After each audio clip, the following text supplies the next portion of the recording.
Olá, tudo bem? Hoje nós estamos iniciando mais um jejum mensal com o tema O Poder da Comunhão, alinhado ao tema de mensagens que nós estamos trazendo em nosso culto mais. E hoje eu queria falar com você sobre a origem da comunhão cristã.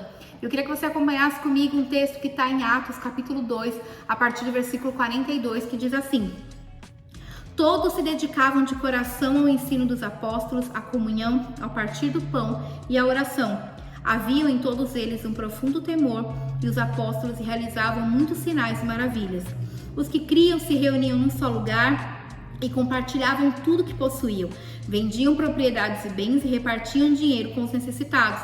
Adoravam juntos no templo diariamente, reuniam-se nos lares para comer e partiam o pão com grande alegria e generosidade, sempre louvando a Deus e desfrutando a simpatia de todo o povo. E a cada dia o Senhor lhes acrescentava aqueles que iam sendo salvos. Para nós, a igreja primitiva sempre será uma referência. E só para você entender o que é a igreja primitiva. A igreja primitiva não é o nome de uma igreja, assim como Igreja Kairos, Igreja Assembleia, Igreja Batista. Não, quando nós falamos de igreja primitiva, nós estamos falando da primeira igreja, aquela igreja que se iniciou a partir da ascensão de Jesus, ali com os apóstolos, na descida do Pentecostes.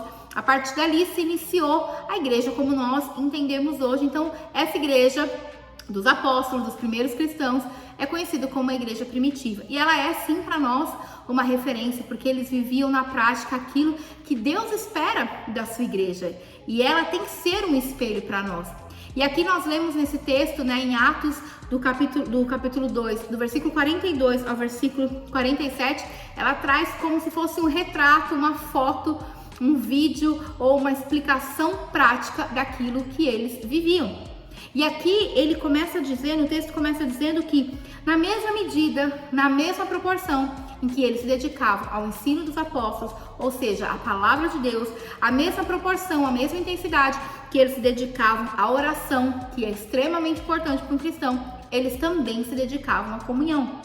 E o que acontece é que muitas vezes nós, como cristãos, nós valorizamos a palavra, muito importante, valorizamos a oração, também muito importante, mas nós negligenciamos e desprezamos a comunhão. Mas aqui não está dizendo que ela é menos importante, pelo contrário, ela está no mesmo patamar, na mesma importância. A comunhão, ela é vital na vida da igreja, ela é vital para um cristão. Para a igreja primitiva, ela fez toda a diferença e ela continua tendo o mesmo valor. Aqui, nós vivemos hoje numa geração cada vez mais egoísta, cada vez mais individualista. Então eu não preciso ir à igreja, eu posso servir a Deus na minha casa, porque o que importa é o meu relacionamento com Deus. Ai, o pastor mandou eu olhar para o meu irmão do lado e falar uma palavra, o pastor mandou eu sair do meu lugar e abraçar o irmão. Quantos cristãos eu já vi reclamando de coisas como essa? Mas um cristão que não gosta de ter comunhão, um cristão que quer viver isolado no seu mundo, ele ainda não entendeu o que é o cristianismo. Jesus nos resgatou para que nós tivéssemos de volta a nossa comunhão com o Pai e também para que nós tivéssemos comunhão com os nossos irmãos. O corpo de Cristo fala da igreja, fala da importância dos nossos irmãos. E a igreja primitiva, ela valorizava, ela era intencional em ter comunhão.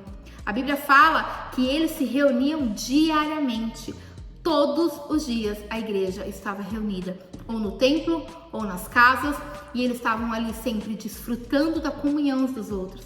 E para nós é tão difícil, às vezes, estar uma vez na semana na igreja. Às vezes é tão difícil passar 2 horinhas de um domingo dentro da igreja. E num culto semanal, numa vigília, numa reunião de oração, aí já é querer demais. Nós precisamos ser intencionais na comunhão. Ao estar na igreja, nós temos comunhão com os irmãos. E não só isso, nós não precisamos esperar a igreja promover momentos de comunhão. Nós precisamos ser intencionais ao fazer isso. Nós precisamos estar juntos com os nossos irmãos. Nós precisamos abrir a nossa casa para que os irmãos venham. Nós precisamos sair da nossa casa, ir à casa dos irmãos.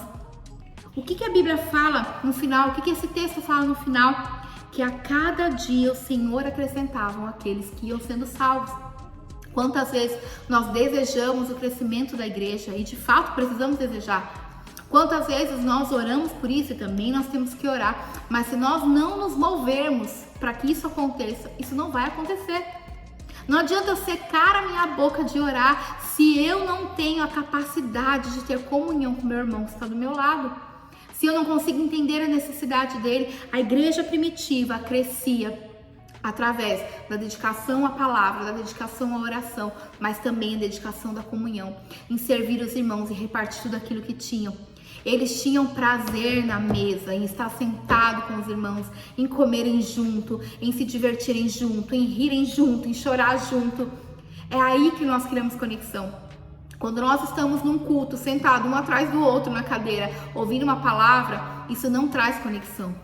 Isso nos leva para Deus, isso faz nós aprendermos a palavra, mas a conexão ela é formada naquele momento que se encerra o culto e você vai ali para um canto com o irmão, que você vai tomar um café com ele na cantina.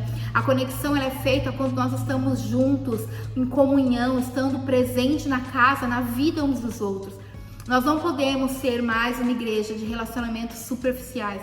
Isso não vai nos levar ao crescimento. E eu não estou falando só de crescimento numérico, mas um crescimento também interno, um crescimento espiritual. Então, que nós possamos entender que essa igreja primitiva, eles viviam um nível de intensidade, de comunhão, que deve ser exemplo para nós. E não era uma comunhão forçada, não era uma comunhão somente natural, mas algo vindo para o Espírito, vindo através do Espírito.